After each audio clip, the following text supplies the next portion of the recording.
Hello, can you all hear me? Let me make sure my mic is working well. Hello? Okay, yeah, it looks like it's working. Test.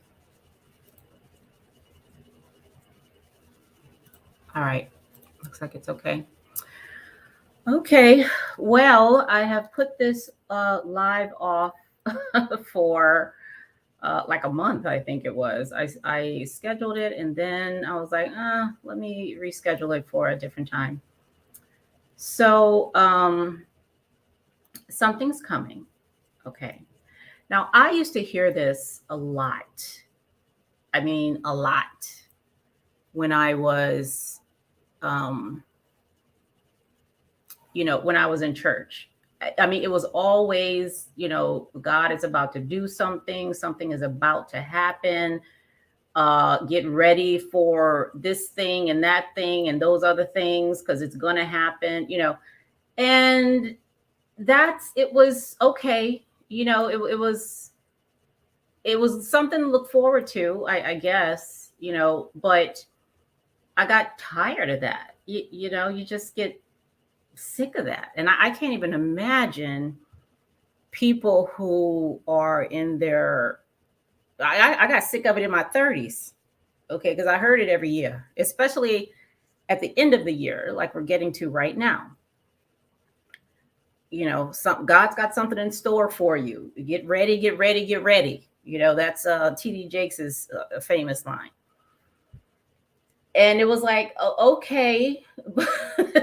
So I guess, so, and I said, when, like this time around, when I had, my enlightenment experience, I was like, you know what? I'm sick of that. Like, I'm not, wait for what? I don't want to wait for anything anymore. I'm tired of that. So I said, okay, I'm not waiting. I'm not waiting for anything anymore. I'm not doing it. Why? Because I don't have to. I see now I don't have to. I got to wait. Okay. So when I say something is coming, what that means for me now, okay, is that it's not that something is out there and isn't here yet, okay, because everything is here. Like whatever, what needs to come from anywhere, everything is already here. But it seems like something needs to occur in order for me to realize it, in order for us to realize it. It seems like something has to happen now for us to get what it seems like we don't have. So I have a chapter in Firing God called Making What's Missing. And in that chapter, I explain that I don't like this overlay. Where's my other overlay that I can use? Because I can't tell with this one if you all, what is the other one that I use? Oh, you know what? I think it was on my phone. Oh, why wouldn't it be on here? Okay, I'm just interrupting the whole thing. Making what's missing. So what I said in that was, I can never lack anything, nothing at all, until I first make it. I have to create it first. And then be like, oh my goodness, I don't have this thing. Okay. I got to wait. Something is coming. I got to get ready to receive it and all that. Okay. I have to make it first before I can lack. And I discovered that, and a very good example of that is salvation. Okay. I lacked salvation. So there was something I had to do, i.e., confess my sins in Christ and, do all the baptism or whatever, all those things in order to get salvation. Okay. Now, I had to, somebody somewhere had to make that up. Okay.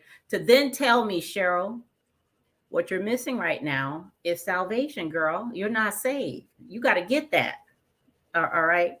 So I had to believe that. All right. I don't have whatever. Look, whatever that is, I have no idea. I'm like 10, 11 years old. I don't even know. Okay. But somebody said, you're missing this thing. So you got to get it. All right. And, and nothing was different. Nothing changed. Everything was the same when I didn't have salvation, and now that I do. Okay. After I did all the rigmarole I had to do to get it. You understand? So the same thing applies for everything. I don't have to wait for anything. And I don't want this to sound like, okay, this is just like, shit, I don't know. So for instance, there's something, like I need space right now. Okay. I need space to do all the work that I need to do. Okay. And what I want is like a larger home. I need more land, like all of that stuff. Now it seems like, well, Cheryl, you ain't got that. Okay. You don't have that. So now you got to wait. You got to do all this other stuff, get another job, choose a this, get a loan or whatever. And then, okay, you'll have all the space you need. You have the home and the land and all that. Okay. Well, it's the same salvation story. It's the same salvation story. I have the space now, like I do. I have the space now. All the space I need, I can use to create the things I need to create. And I mean, all kinds of stuff is going on over here. All right. So I don't have to wait unless I want to. Now, listen, unless I want to, I can hinder myself. I can put the brakes on myself. I can put roadblocks in my own way and say, Cheryl, you cannot do this thing until you get the space you need. I could do that. I could do that all day long and twice on Sunday. I could do that if I choose to. And I can believe it wholeheartedly. And I can complain and grind all night long and day and take 3, 4, 5 different jobs that, I could do all that. But I prefer not to. Okay. Some people may prefer to do it, and that's their prerogative. Okay. I don't. I have no desire for grinding and all this other stuff. Okay. That's glorified and all that. No, we're not doing that over here. Not no more. All right. So, we go to people like psychics. And we go to people who we feel can tell us the future. And we go to those folks who we feel have some information that we don't have. And if I have that information, then I'll either be able to prepare right now, or I'll just have that information and I'll know more than I knew before, or it'll verify or validate something that I thought in my heart or whatever. Like, we like that, don't we? Don't we like going to psychics and tarot card people, or who else says the future? Whoever them folks are, okay, preachers, prophets, prophetesses, and all that. We love that. Okay, I just had my 23, and I had it done a while ago. My 23andMe. That information they got in there, I'm telling you the truth. I'm like, how do these people know this stuff from DNA? I like reading that stuff. Okay, it's interesting, especially when it's accurate. Okay, it's very interesting and all that. So I know that I get that. This is all about experience. Okay, we are whores for experience. That's what the hell we do. All right, that's like, that's the thing that keeps us going. Experience, good, bad experience, it don't matter. We just want experience. Okay, that's what we want. And whatever way we can get it, we get it. I told somebody, and we had a chat. What's the name of that app there that you go on? What the hell is that? Clubhouse. I was chatting with some folks in Clubhouse, and I said, hey, listen, Heaven or hell, they're both eternal. We trying to live forever, okay? Heaven or hell, it don't matter. Just give me one, okay? So, like, that's really what it's about. All right. What I've discovered, that's really what it's about. We don't care. The goal is to keep experiencing forever. That's the goal. Now, whether it's heaven, hell, whatever these other places are, you know, they got mid heaven, mid hell, whatever. That don't matter. Whatever it is, that is what it is. I just want to live forever. So that's what we're trying to do. It's all about experiencing and all that. Okay. So you don't have to wait. Like you can if you want to. You can sit back and say, okay, something's coming, and it whatever's coming can't be here right now. So that's a lot of work we do. We do a lot of work to keep things away, okay, to ignore what's clearly obvious so that we can feel some sense of surprise and anticipation, right? For things that we've convinced ourselves we don't have, or we are not yet. You know what I mean? And it's all right. I'm not saying that that's right or wrong, okay? But for at least for me to be able to really see what I'm doing, what Cheryl is doing, okay, to create the situation that Cheryl is in, especially when it deals with not having something, having to wait for something, you know, the feeling of anticipation, finally get it. The way to get something, let me tell you the secret right now. Here we go, right here. The way to get something is to see that you have it. That's not a riddle. That I'm not speaking as listen, the way to get it is to see that you have it. You got it. The way to get it is to see that you got it. Okay. Now that has been easier, how you say it, easier said than done. Okay, because we're so let me stop saying we. I was so just like it was so habitual. You know, it was so habitual.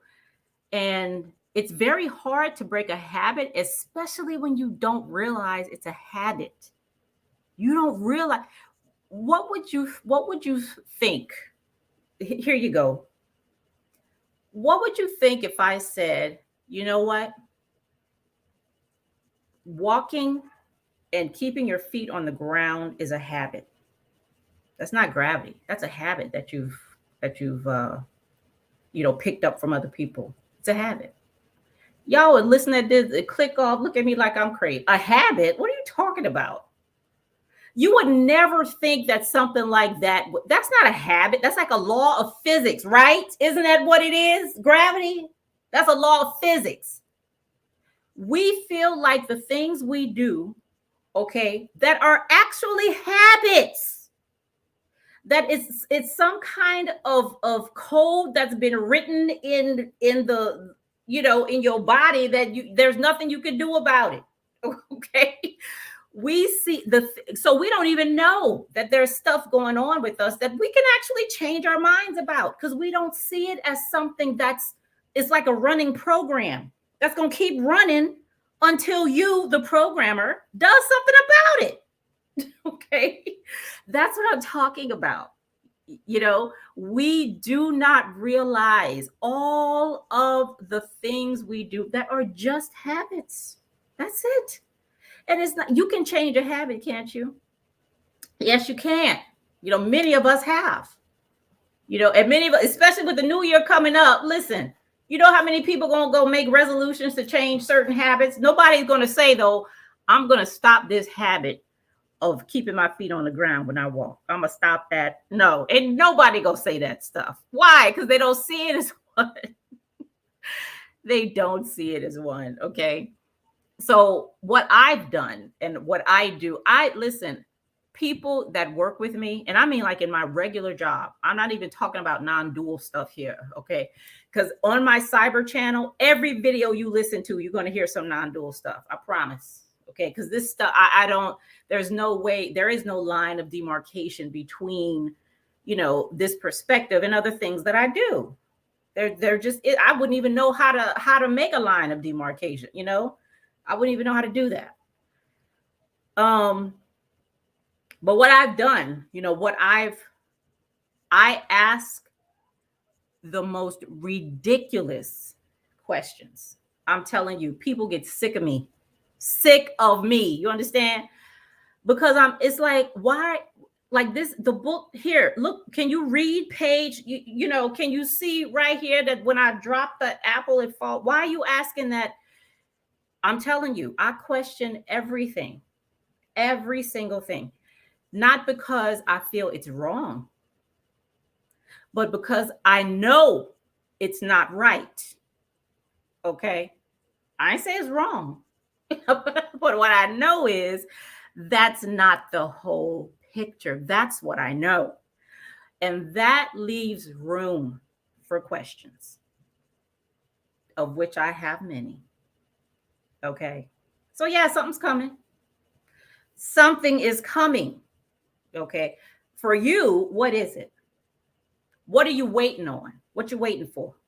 And what work are you doing to keep it away from you so that you can anticipate getting it later? That's really the question we need to ask here. Okay. Not just what's coming, be it the house, the car, the wife, the husband, the enlightening experience, the whatever, the new computer, the cure, whatever it is. Okay. You got that. Okay, fine. Now let's also ask, what am I doing right now in this very moment to keep it away, to ignore that is right here in my face? What am I doing? Let's write that down too, okay? While we're writing our plan to get to the goal that's out there and not over here and coming in 2-3 years. Let's do that, okay? And I feel like that's the more important part of that equation is the what am I doing to keep it away so that I can then wait for it. Okay. All right. So that's all I have for y'all tonight. And I'm going to do my best, okay, to get over here more often because as y'all can hear, I got a lot to say. Okay. I have a lot to say. So I'm going to, and I did want to say, thank you. Somebody, I should have looked at the comments before I came on here, but somebody in one of my videos recommended I look at this lady. Her name starts with a K. I forget her name, but she's a Black lady from Kenya. And she talks about non-dual things, I'm listening to this lady. I'm like, oh my goodness, like this is amazing. And she's Black, which in the beginning, right? That's what I was looking for. I was saying, why all these people who are talking about this stuff or that I'm hearing this from, not one of them looks like me. What the hell is up with that?